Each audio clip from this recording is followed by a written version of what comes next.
Visões do céu. Capítulo 11. Alguns já estão no céu. Enoque. O coração de Enoque estava nos tesouros eternos. Ele estimava a cidade celestial. Vira o rei em sua glória no meio de Sião. Seu espírito, seu coração, sua conversação eram sobre coisas celestiais. Quanto maior era a iniquidade existente, mais ardente era o seu anelo pelo lar de Deus. Enquanto ainda se encontrava na terra, habitou pela fé no reino da luz. Bem-aventurados os limpos de coração, porque eles verão a Deus. Mateus 5, 8.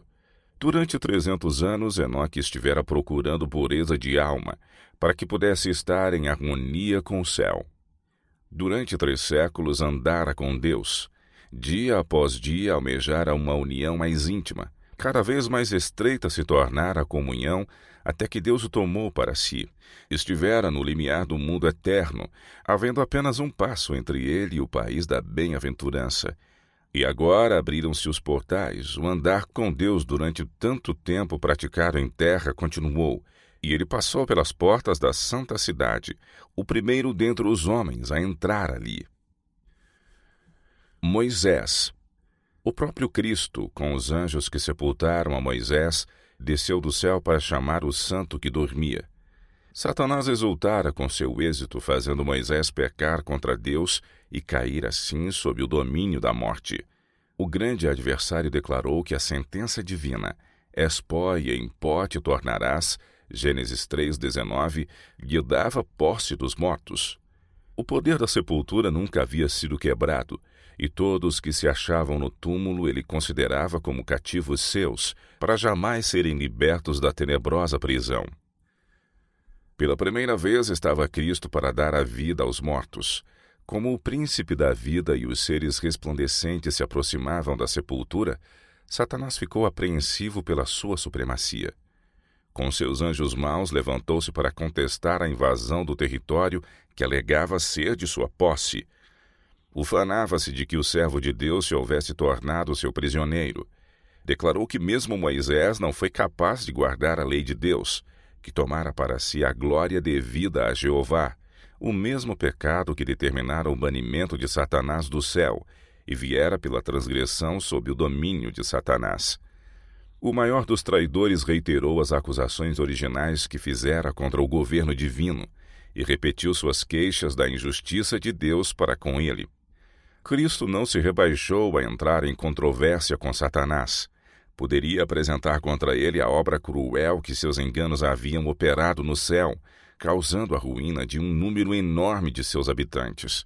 Poderia ter apontado as falsidades proferidas no Éden, as quais haviam determinado o pecado de Adão e acarretado a morte ao gênero humano. Poderia ter lembrado a Satanás que foi sua obra de tentar Israel a murmuração e a rebelião, o que esgotara a longânima paciência de seu dirigente e, em um momento de descuido, o surpreendera no pecado pela qual caíra sob o poder da morte. Mas Cristo remeteu tudo isso a seu Pai, dizendo: O Senhor te repreenda. Judas 9. O Salvador não entrou em discussão com seu adversário, mas naquele momento, ali mesmo, iniciou a obra de quebrar o poder desse adversário decaído e de trazer um morto à vida.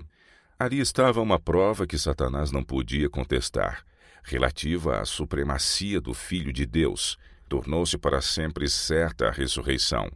Satanás foi despojado de sua presa. Os justos mortos de novo viveriam. Em consequência do pecado, Moisés viera sob o poder de Satanás. Em seus próprios méritos era o legítimo cativo da morte, mas foi ressurgido para a vida imortal, mantendo este título em nome do Redentor. Moisés saiu do túmulo glorificado e ascendeu com seu libertador à cidade de Deus. Nunca antes que fossem exemplificados no sacrifício de Cristo, foram a justiça e o amor de Deus mais notavelmente demonstrados do que em seu trato com Moisés.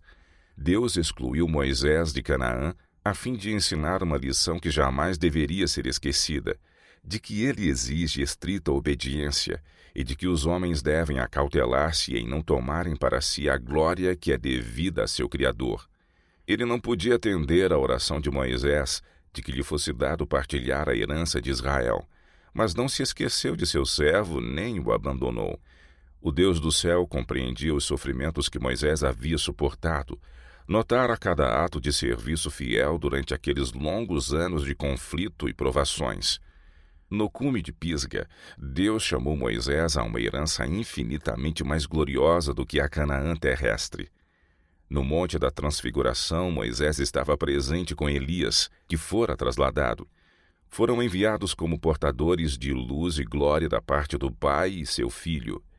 E assim, a oração de Moisés, proferida havia tantos séculos antes, finalmente se cumpriu. Estava ele na boa montanha, Deuteronômio 3:25, dentro da herança de seu povo, dando testemunho daquele em quem se centralizavam todas as promessas de Israel. Tal é a última cena revelada aos olhos mortais na história daquele homem tão altamente honrado pelo céu. Elias. E sucedeu que, indo eles andando e falando, eis que um carro de fogo com cavalos de fogo os separou um do outro, e Elias subiu ao céu num redemoinho. 2 Reis 2, de 1-11. Elias foi um tipo dos santos que estarão vivendo na terra por ocasião do segundo advento de Cristo, e que serão transformados num momento, num abrir e fechar de olhos ante a última trombeta, 1 Coríntios 15, 51 e 52, sem provar a morte. Foi como representante dos santos a serem assim trasladados que, ao aproximar-se o fim do ministério terrestre de Cristo, foi permitido a Elias estar com Moisés ao lado do Salvador no Monte da Transfiguração. Nesses entes glorificados, os discípulos viram em miniatura a representação do reino dos redimidos. Eles contemplaram a Jesus revestido com a luz do céu, ouviram uma voz que saiu da nuvem, Lucas 9:35, reconhecendo-o como o Filho de Deus. Viram Moisés representando os que serão ressuscitados da morte por ocasião do segundo advento, e ali estava também Elias, representando os que no fim da história terrestre serão mudados do estado mortal para o imortal e serão trasladados ao céu sem ver a morte. No deserto, em solidão e desencorajamento, Elias dissera que já havia vivido bastante e orara pedindo a morte. Mas o Senhor, em sua grande misericórdia, não o tomara pela palavra. Grande obra havia ainda para ser feita por Elias, e quando sua obra tivesse terminado, não devia ele ser deixado a perecer em desencorajamento e solidão. Não lhe estava reservado descer à tumba, mas ascender com os anjos de Deus à presença de sua glória. Moisés e Elias. Moisés sobre o Monte da Transfiguração era um testemunho da vitória de Cristo sobre o pecado e a morte. Representava os que sairão do sepulcro na ressurreição dos justos. Elias, que fora trasladado ao céu sem ver a morte, representava os que se hão de achar vivos na terra por ocasião da segunda vinda de Cristo, e que serão transformados no momento, num abrir e fechar de olhos, ante a última trombeta, quando isto que é imortal se revestir da imortalidade, e isto que é corruptível se revestir da incorruptibilidade. 1 Coríntios 15, 51-53.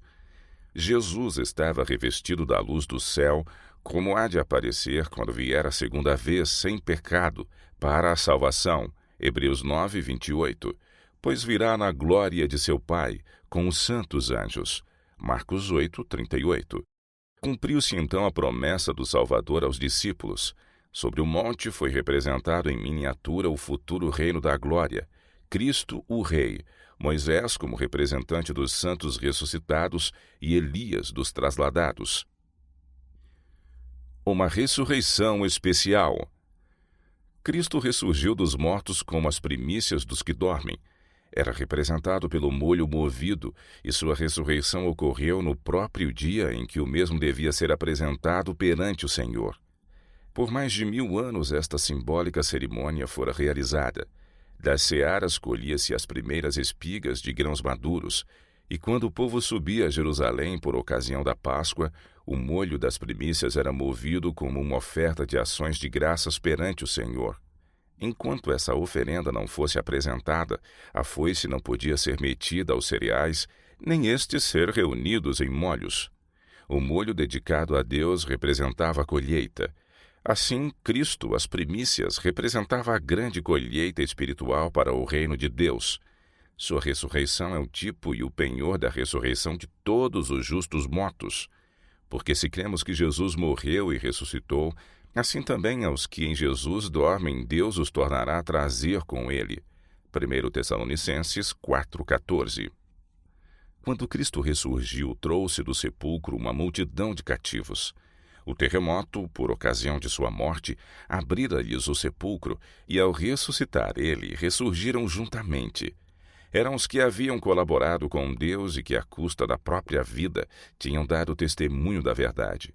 Agora deviam ser testemunhas daquele que os ressuscitara dos mortos. Durante seu ministério, Cristo ressuscitara mortos. Fizera reviver o filho da viúva de Naim, a filha do principal e Lázaro. Estes não foram revestidos de imortalidade. Ressurgidos estavam ainda sujeitos à morte. Aqueles, porém, que ressurgiram por ocasião da ressurreição de Cristo, saíram para a vida eterna. Ascenderam com ele como troféus de sua vitória sobre a morte e o sepulcro. Estes, disse Cristo, não mais são cativos de Satanás. Eu os redimi. Trouxe-os da sepultura como as primícias de meu poder, para estarem comigo onde eu estiver, para nunca mais verem a morte nem experimentarem a dor.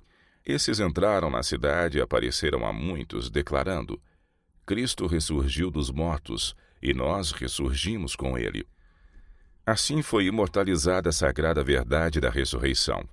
Os ressurgidos santos deram testemunho da veracidade das palavras: os teus falecidos viverão. Juntamente com o meu cadáver, eles se levantarão. Sua ressurreição era um símile do cumprimento da profecia. Acordai e gritai jubilando, vós que habitais no pó, porque o teu orvalho é o orvalho de ervas, e a terra dará de si os defuntos. Isaías 26, 19. Para o crente, Cristo é a ressurreição e a vida. Em nosso Salvador é restaurada a vida que se perdera mediante o pecado, pois ele possui a vida em si mesmo.